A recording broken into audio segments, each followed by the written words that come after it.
pernah nggak lo salah bikin judgement? Dalam hidup gue sering banget salah bikin judgement dalam menilai karakter orang.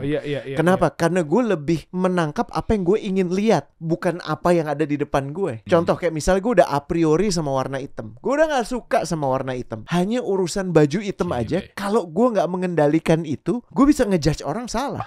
Coach kasih solusi. Coach Rene. Halo.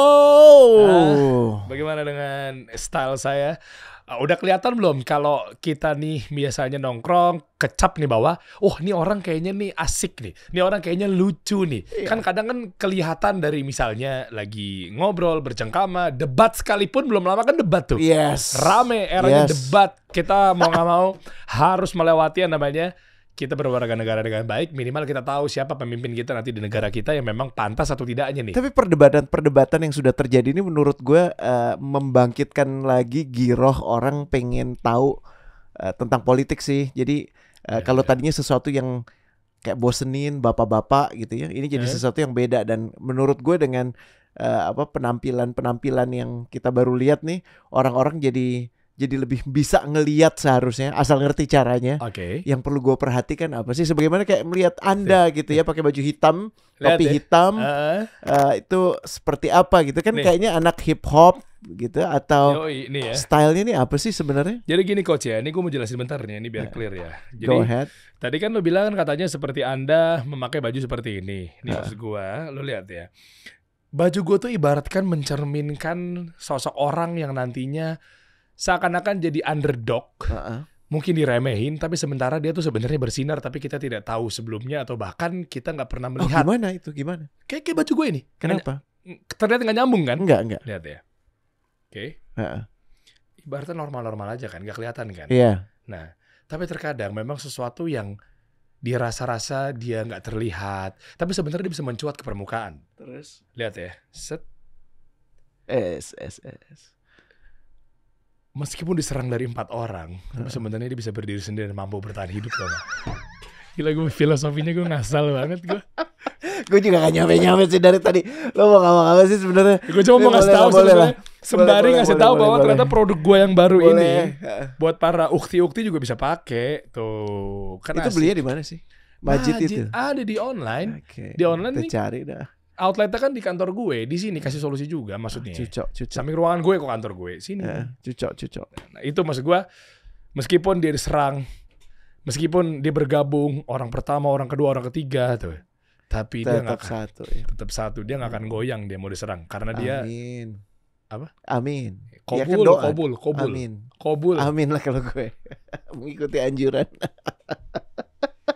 Berarti yang kobul gimana tuh ya? Anyway, perdebatan gimana? Tadi analogi ini sebenarnya gue masih nyambung. Gue nggak mau keluar jalur teman-teman. Ada yang berkubu-kubuan untuk nyerang satu orang, atau ada yang ngerasa mungkin dirinya sedang diserang juga. Gue bingung deh.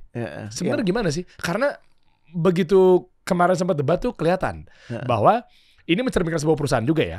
Kita kan tetap nggak keluar dari jalur bisnis karir gitu yang mau kita bahas. Yaitu gara-gara dia mungkin awalnya kelihatannya riang gembira, tapi nyatanya begitu berargumen sesuatu kelihatan aslinya ada. Di sebuah perusahaan juga banyak dong. Maksudnya apa? Oke, nggak boleh gitu.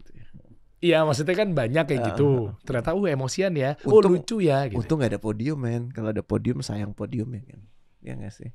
Nggak boleh. Disuruh berdiri ya. Kan hentakan kaki bisa. Oh iya bisa juga sih. Ya kan? Kasihan panggungnya maksudnya. Iya benar. Nah makanya di sini kita lihat ternyata kalau lihat dari debat-debat kemarin ada yang lucu, ada yang serius gitu ya.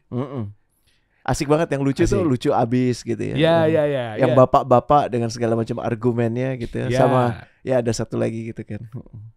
Oh ada ya? Ada dong. Oh. Ada. Cuci kaki bobo masih kecil. Nakal kamu. Ya jadi gimana tentang gue cuma pengen ngomong gini sih. Atas semua perdebatan yang terjadi, gue justru pengen denger sih apa sih yang lo lihat, yang lo simak gitu ya. Apakah itu membantu lo untuk sampai pada kesimpulan untuk ngejudge gitu kan? Karena kan peruntukan kita kan sebenarnya gini.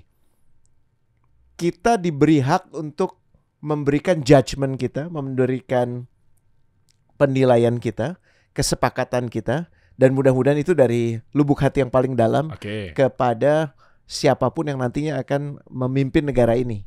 Oh, itu iya, yang iya. namanya pilpres kan, ya kan, Iya. yang tiap 5 tahun. Tapi juga dalam kehidupan sehari-hari kita akan ketemu, berinteraksi dengan begitu banyak orang, baik itu di dalam bisnis, dalam pertemanan, dalam keluarga, Iya. di mana kita akan ketemu beragam jenis orang, dan di situ kita diminta untuk ngejudge. Iya. Ngejudge bukan untuk oh lo jelek, oh lo bagus, tapi lebih ke untuk kita bisa memahami dia, dan apakah saya nomor satu perlu berinteraksi lebih lanjut dengan dia, Oke. perlu berbisnis dengan dia, atau Iya, ada yang perlu iya. gue jaga nggak? Nah, ini obrolan hari ini sebenarnya belajar, sama-sama belajar untuk bagaimana kita bisa sampai pada kesimpulan tentang karakter seseorang, Oke, dan itu ngejudge karakter seseorang. Sengaruh itu enggak? Dalam artian ketika di sebuah perusahaan bahwa antara karyawan ke bos Oh, ngaruh banget dong. ngaruh ya? Ngaruh. Kenapa? Maksud gue gini, Kalau tahu kita membedakan bahwa gue mana justru yang muka pengen dua, nanya, lo muka dua pernah apa nggak?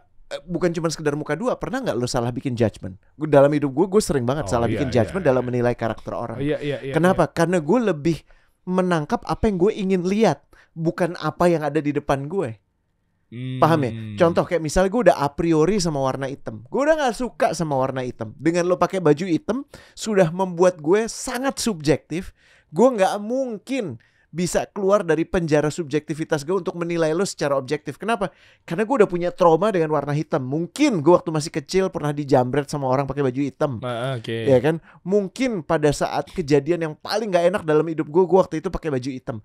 Hanya urusan baju hitam Gile. aja, kalau gue gak mengendalikan itu, gue bisa ngejudge orang salah.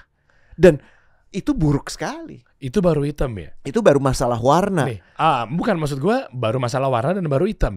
Bagaimana ketika hitam itu dipadu-padankan dengan warna lain, misalnya merah hitam, contohnya seperti ini. Wede. Apa yang ada di benak lu ketika ada orang memakai baju atau warna identitas merah hitam? Compete and goodness. Ya Majid sih yang ada di pemikiran gue. Pertama Majid, kedua PDIP. Halo Pak Firly. Kan lo nanya bener dong. Pak tolong tangkap orang ini Bener dong. Masa PSI kan putih lebih dominannya. Putih merah. Pak. Oh iya nih. Bener kan? Ini kan kita bukan ngomongin partai, kita ngomongin warna itu mengafiliasikan dengan apa. Dan karena sekarang lagi musim politik ya tentunya kebawanya ke situ. Iya juga ya, gue jadi inget Iya. outlet laptop gue, brand laptop gue yang cabang keempat di Jogja, namanya Republik Laptop. Wow, nyambung kan tuh sama namanya kan, Republik Laptop. Jadi tiba-tiba di Jogja itu ada satu warna yang berbeda dengan identitas My Laptop. Oh, gue lihat kehebohan itu, gue lihat Ya kan? di lini masa lo itu yang lo Iya. naik-naik manjat-manjat itu kan. Iyalah, maksud gue kan gini, kalau gue dari segi bisnis ya, Ah. gue mah netral-netral aja. Cuma maksudnya kan kadang kan gue Republik Laptop warnanya biru tua, Ah, tiba-tiba ada warna merah. itu udah ganggu. Lah makanya apalagi distracting. nah itu kan di remus brand identity juga bahaya tuh. Nah kadang memang gara-gara warna bener, gara-gara warna atau lebih parahnya lagi di musim politik, gue pengen netral ya. Ada bendera-bendera partai yang memang nangkring di outlet gue. Ini gue ngomong nggak sebut merek yang mana ya. Terus sekarang gini, gara-gara warna bisa di frame. Udah selalu.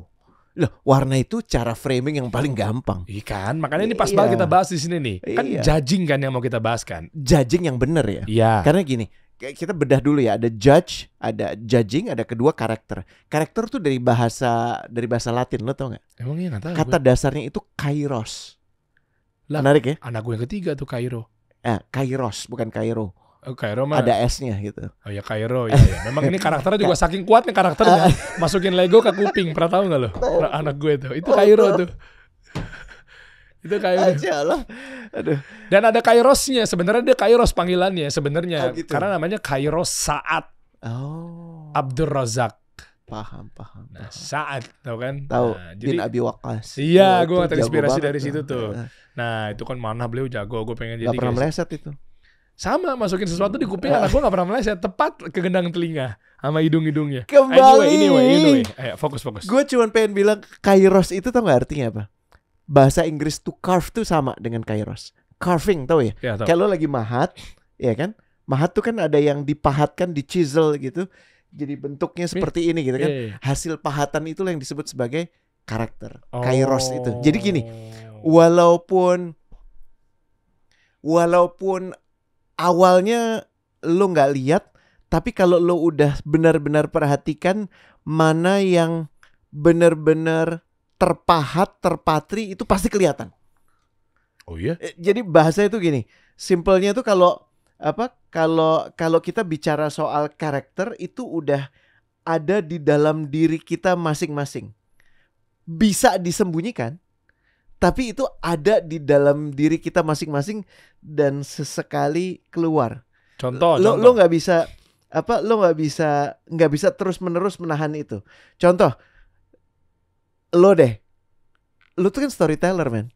Mau dibikin kayak gimana, lo mau disuruh ngomong faktual, lo mau di ngomong cepet, nggak bisa. Lo pasti ada kebutuhan untuk menceritakan backgroundnya seperti apa. Lagi. Bener nggak? Iya. Apa yang membuat lo keadaan di situ. Bahkan lo menceritakan temperamen lo, emosi lo, bahkan emosi orang-orang yang ada di sekitar situ. Kalau perlu lo akan menceritakan bagaimana matahari itu bersinar. Mataharinya waktu itu bukan yang matahari jam 8 atau jam 10 ya, tapi matahari jam 11. Tapi belum masuk matahari jam 12. Itu dari. Jadi kalau lo bener nggak?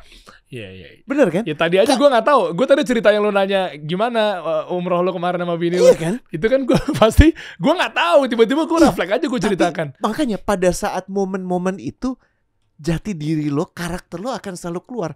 Bahwa lo tuh ingin mengajak orang ke dalam story lo. Makanya brand itu, pilihan lo untuk brand menurut gue spot on. Iya kayak tadi gue tiba-tiba langsung cerita. Kan sebenarnya gak ada kebutuhan juga lo harus tahu tentang kenapa gaya postingan lo umroh tuh harus positioningnya adalah bulan madu. Kan gak ada kebutuhan juga sebetulnya. Tapi kenapa gue refleks tuh cerita ya? Iya. Karena karakter tuh akan keluar ketika lagi kondisi memang mau gimana pun asli lu kelihatan. Betul. Jadi gini, kan kita sering bilang ada orang yang mungkin dia berseloroh ngomong misalnya gitu ya, asam sulfat gitu, misalnya, ya kan, atau tapi maksud gue gini, kesalahan sekali, 2 kali, 3 kali, gue nggak menyebut siapapun ya, can be anyone.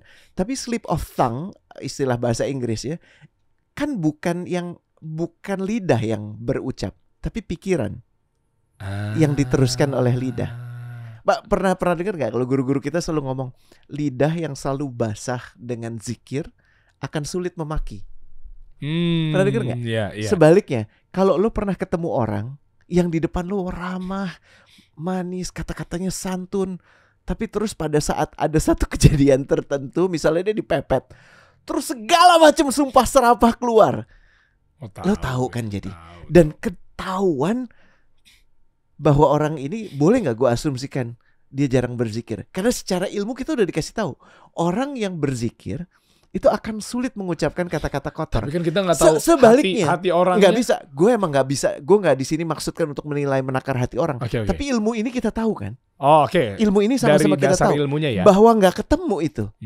Jadi boleh gak gue mengatakan bahwa orang yang berkata-kata kotor terus-menerus, ya, pernah ada salah satu gubernur dulu yang senang sekali berkata-kata kotor gitu kan, itu artinya memang jauh lidahnya, jauh pikirannya dari hal-hal tertentu, kecenderungannya untuk itu.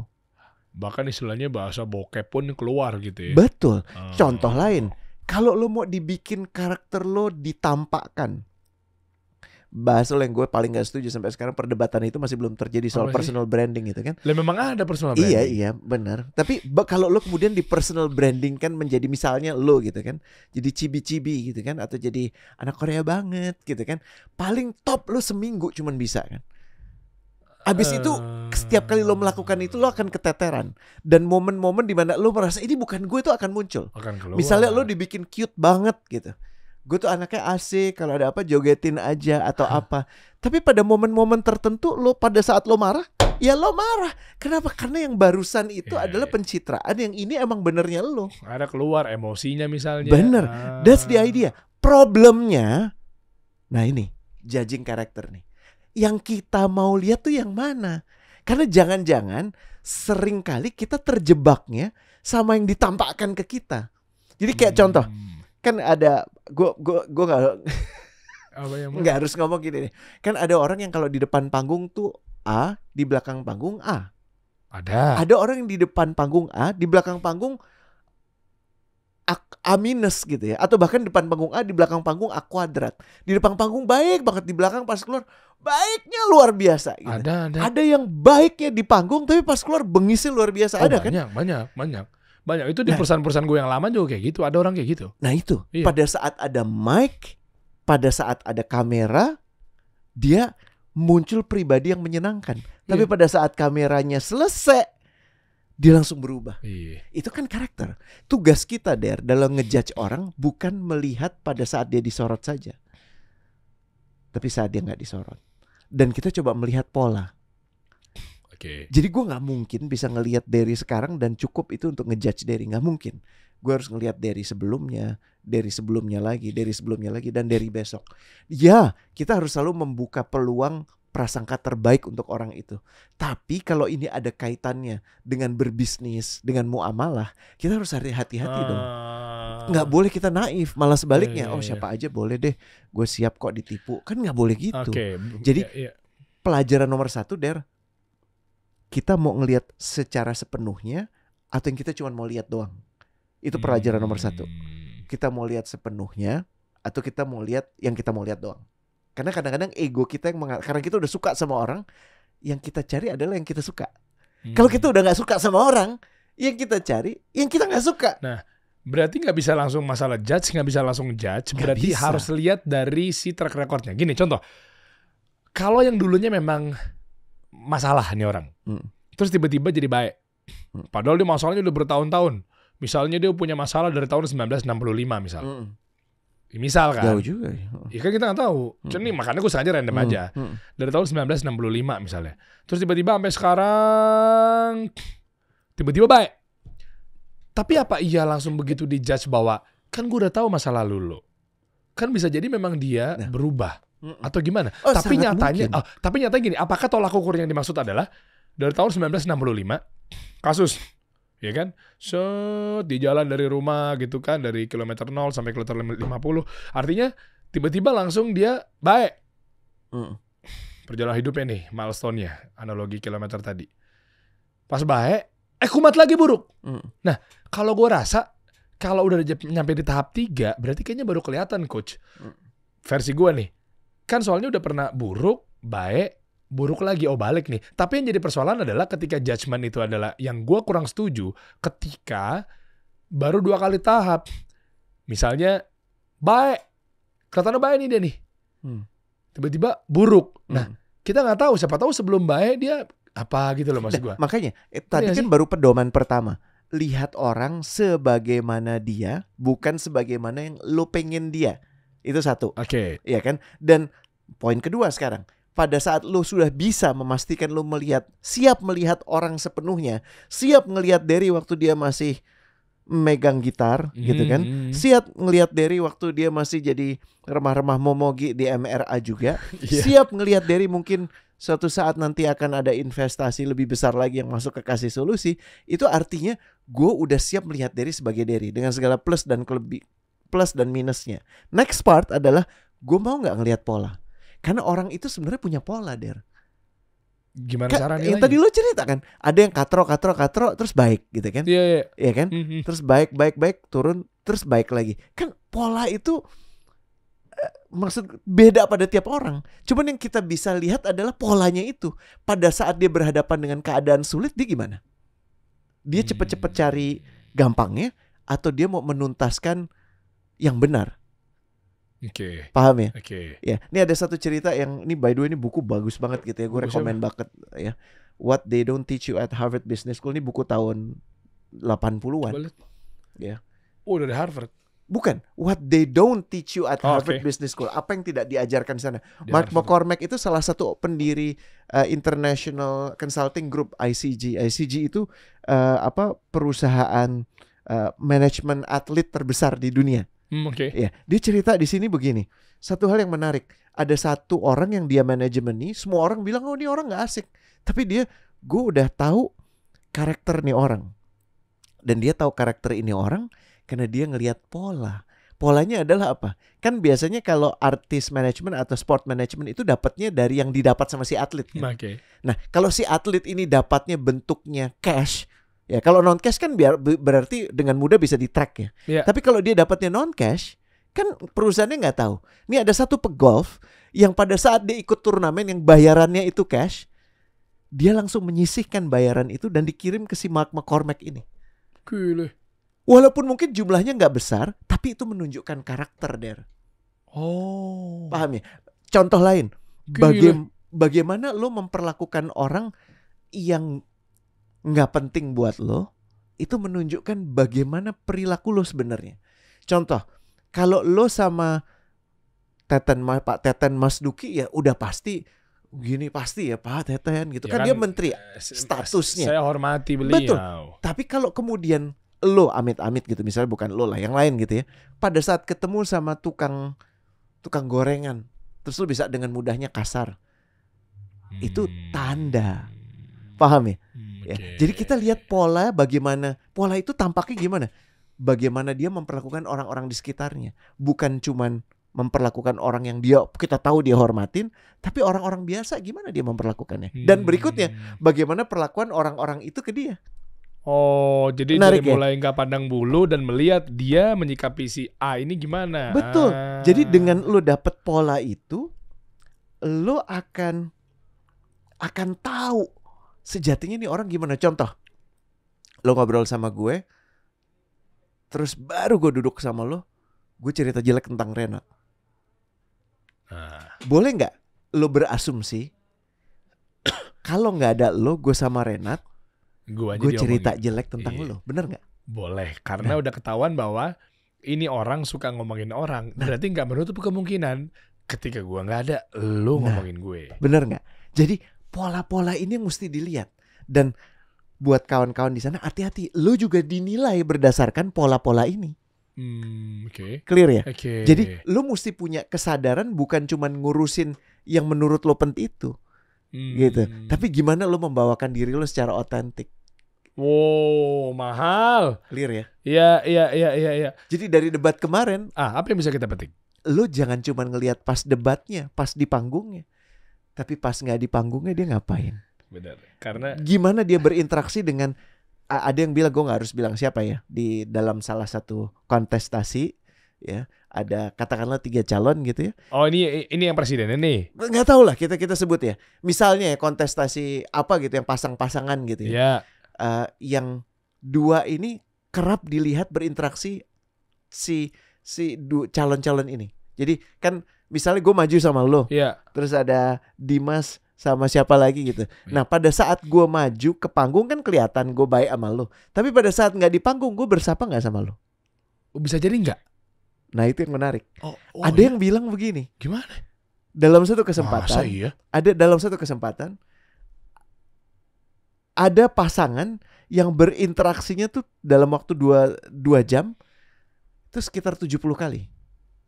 Ada pasangan yang cuman belasan kali, ada pasangan yang cuman sekali. Nggak mungkin. Kan ini tentang chemistry, Coach. Ya, mana ada dia memilih pasangan pasti udah sejatinya.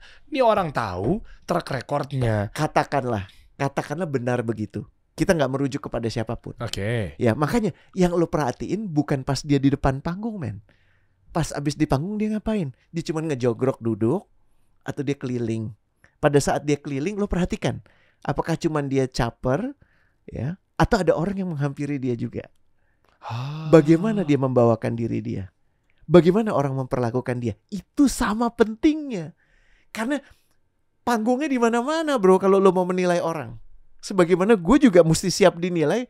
Dan kalau mau tahu siapa yang paling ngerti gue, siapa, Der? Ya, selain Allah? Ya enggak lah. Siapa? Ya, gue sendiri ya udah jelas, ya kan. Iya. Tapi yang paling ngerti gue selain gue siapa? Iya, orang lain dekat. Siapa yang paling dekat sama gue? Istri. Jadi keluarga. Makanya gini, nih camkan ya. Kalau di rumah lo nggak ada harganya, sebenarnya lo mau gaya kayak gimana di luar, lo tuh nggak ada harganya. Karena di rumah lo nggak ada harganya. Di rumah lo nggak ngehargain orang, makanya lo juga nggak dihargain. Tuh, dan pola itu kelihatan. Gue masih cerita ke lo kan, ada satu orang yang sedemikian hebatnya, ya, udah jadi udah jadi direktur di banyak BUMN, jadi komisaris, ya kan. Tapi di rumah interaksinya buruk sekali. Dan pada saat dia sakit, anaknya pun nggak mau ketemu sama dia. Ya Allah. Tuh. Tapi kalau nyada orang terdekat, masalahnya kalau punya istri kita bisa nanya, Coach.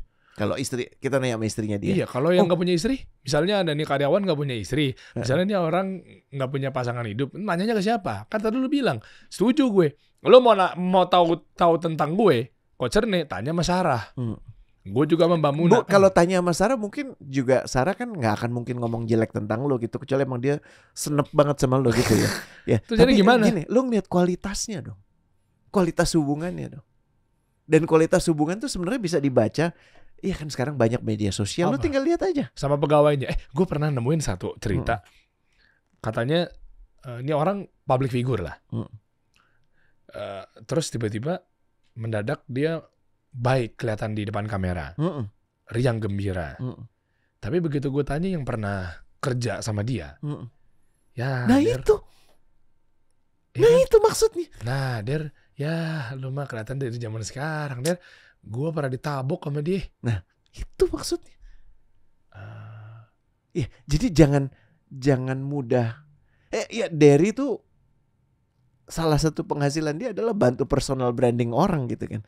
Tapi yang sebaik-baiknya personal branding adalah yang memang itu otentik, bener gak Der? Iya kan? Bukan yang cuma dijadikan supaya semakin banyak follower. Susah. Karena disconnect ini yang paling berbahaya. Nah, disinilah dibutuhkan ada beberapa hal.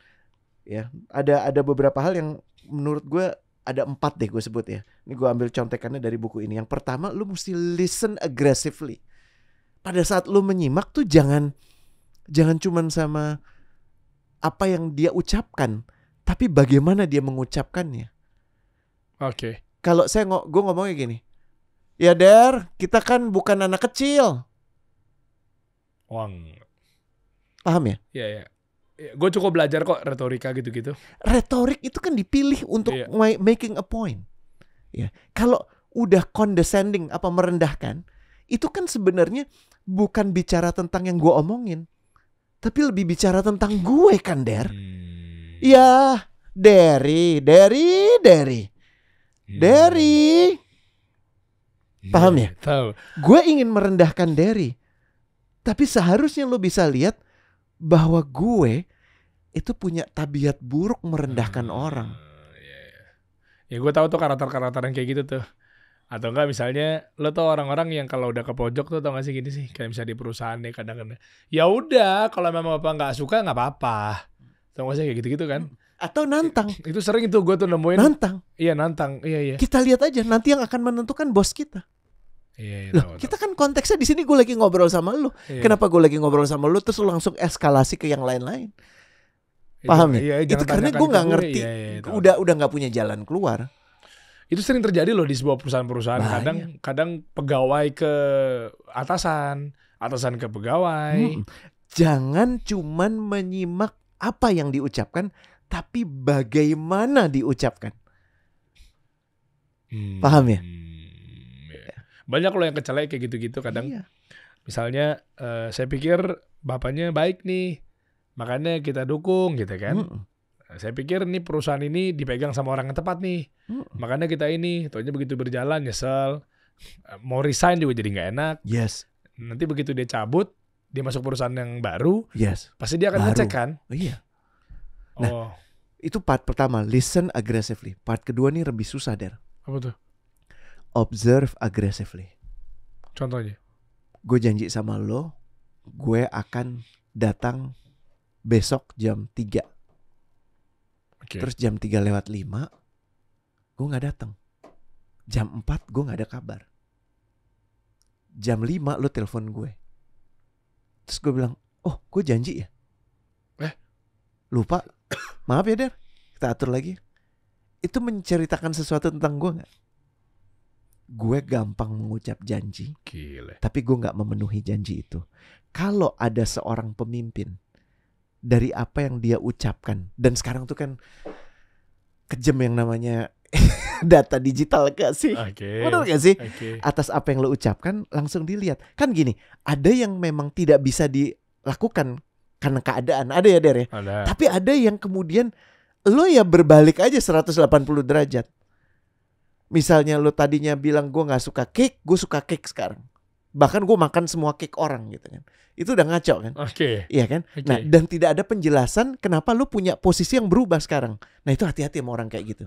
Observe aggressively itu artinya lu mesti melihat pola, apakah dia punya pola bohong atau dia punya pola yang tadi ceritanya Mark McCormack yang pegolf itu, yang berapapun dia dapat cash dia langsung kirim duitnya. Cash lo dikirim.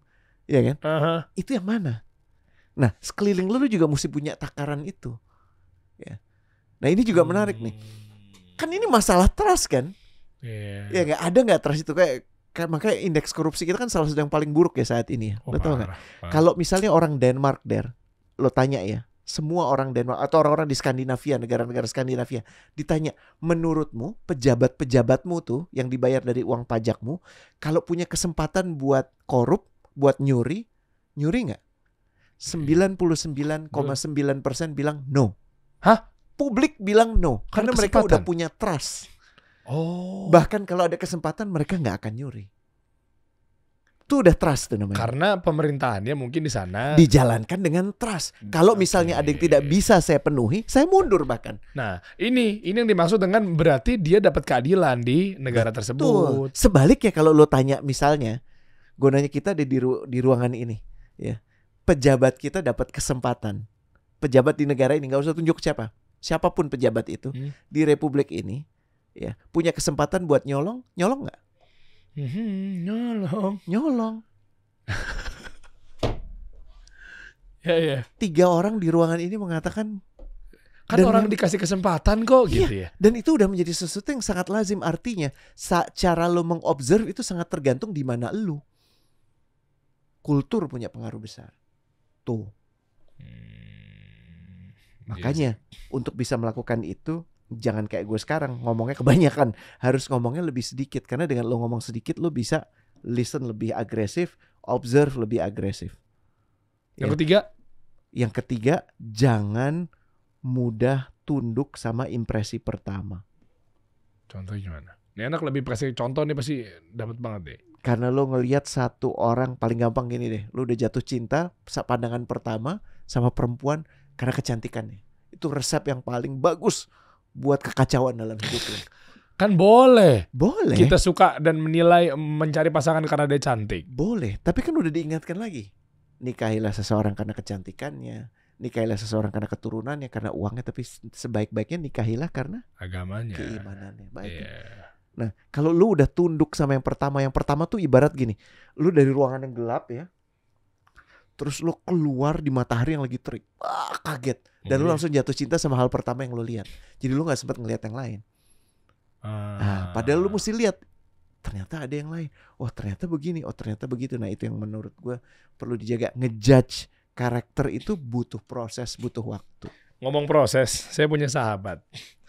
Sahabat saya ini memang tadinya dia suka sama yang A misal. Karena dia tahu bahwa siapa si B, siapa si C. Misalnya 3 orang. A, B mah gue udah tahu. Oke. A, C mah gue juga paham. Pokoknya gue A. Ya kan? Kadang-kadang first impression kan? Yes. Ya kan? Udah pokoknya begini figurnya lah. Karena mungkin media, karena mungkin sekarang sering lo lihat. Gitu kan. Suka. Ujung-ujungnya baru. Ya, beberapa waktu tiba-tiba dia bilang kayak, gila ya. Gitu kan. Hancur. Iya parah ya. Menurut lo orang sini lo kenal gak? Oh tahu. Lo gimana dari 3 orang ini? Kan gue udah bilang kalau kayak gini pasti kalau gue di B gitu misalnya. Ya kan? Ya lo kan gue udah bilangin gak percaya. Tahu ya ini kan terjadi di perusahaan apa segala macam. Iya ya. Akhirnya dia tahu bahwa karena tadi melihat orang dari 3 tips yang tadi lo bilang. Dia bilang kalau kayak gini berarti bener gue ke B sekarang. Karena dia menelaahnya dengan begini, bukan nggak subjektif lagi, objektif. Dan dia tidak menggunakan subjektivitas dia coba melihat orang sebagaimana orang itu, bukan sebagaimana dia mau orang itu. Dan gue kasih tahu sekarang, ini last part dari gue sebelum kita ngobrol yang lain. Apa tuh? Ini sangat susah. Tahu nggak kenapa? Kenapa? Karena orang sejatinya nggak suka ngeliatin orang, nggak suka menakar orang, nggak suka melakukan penilaian terhadap orang. Nggak suka belajar tentang orang. Tahu nggak kenapa? Kenapa? Karena dia lebih suka ngelihat dirinya. Gue tuh lebih seneng ngelihat gue. Bukankah kalau kita ngelihat foto, yang pertama di antara 8 orang yang ada di foto itu yang lo cari muka siapa? Muka kita sendiri. Iya kan? Makanya ini yang lo mesti pahami semua. Insting untuk cuman pengen tahu tentang gue, itu yang disebut sebagai ego. Makanya untuk menilai orang, ini jadi langkah 0 ya. Gue taruh di akhir supaya jadi punchline nih. Oke. Hal paling sulit adalah menundukkan ego lo.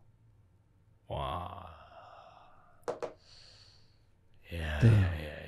Ya berarti memang. Berat. Gue akuin ini nasihat buat gue pribadi juga sih. Iya. Dan ini memang butuh waktu. Kenapa? Karena gue pengen dilihat benar mendukung dia. Gue ingin dilihat benar dalam menilai dia.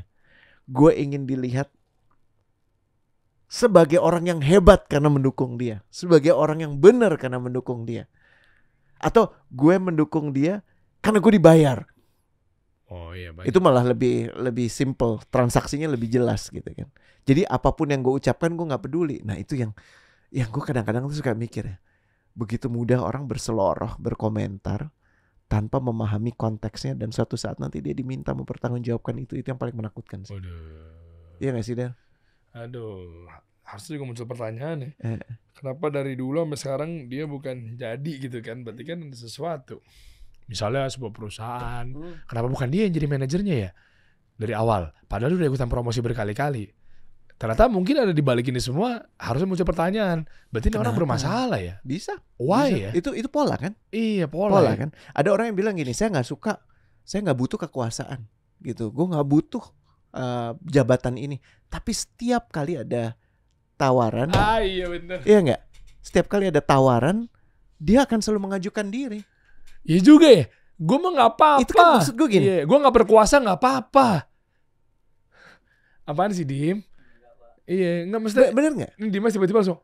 Gue cuma ingin maaf ya. Ini cuma menunjukkan betapa bedanya. Nggak apa-apa, gue nggak menang, nggak apa-apa gue nggak jadi direktur di perusahaan ini, nggak apa-apa gue. Tapi setiap kali ada kebutuhan untuk itu lo kasak-kusuk duluan.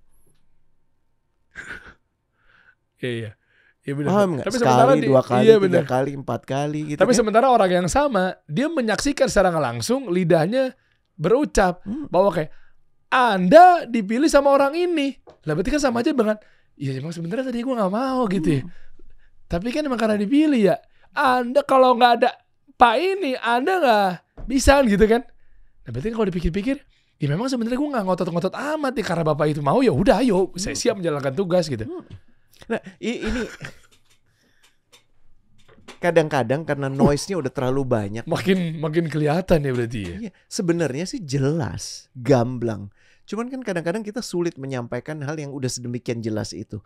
Dan menariknya, hal yang jelas buat kita di banyak orang, mungkin di beberapa orang nggak jelas. Kenapa? Ternyata problemnya bukan di informasinya. Problemnya di kapasitas lo dalam menelaah informasi itu. Karena lo gak mau ngelihat itu. Kayak lo udah jatuh cinta, semua saudara lo udah bilang. Ya kakak lo udah bilang, adik lo udah bilang, orang tua lo udah bilang, jangan sama dia. Hati-hati, ninggalin utang di mana-mana. Hati-hati, berapa banyak yang dia kadalin sebelumnya. Lo masih mau nikah sama dia. Gue yakin. Terus si orang ini, ya aku korban selama ini. Aku difitnah sama orang. Nah, kan? Iya kan akhirnya ada 2 informasi yang conflicting.